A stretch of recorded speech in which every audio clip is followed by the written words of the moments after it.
building trust and respect. Keep promise, fulfill small commitment. Respect boundaries, family, friends, work, and balance. Daily honesty is equal to emotional stability. Quality time and shared activities. Weekend date, cooking together. Hobby session. Fun plus learning plus bonding.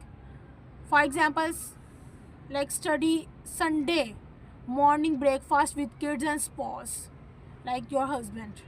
Forgiveness and letting go. Past mistake को forgive करें. For example, मैं तुम्हें forgive. Physically and emotional intimacy, hand holding, hugs, gentle touch. Emotional plus physical intimacy is equal to love. Spiritual and moral guidance, daily prayers, dua और Quran guidance. Prophet sallallahu alaihi wasallam advised, best of you is the one who treat in spouse with kindness. Emotional plus spiritual bonds strong. Daily gratitude for sponge, आज मैं क्या कर रही हूँ या कर रहा हूँ उस चीज़ को अप्रिशिएट करें अपने पार्टनर के साथ.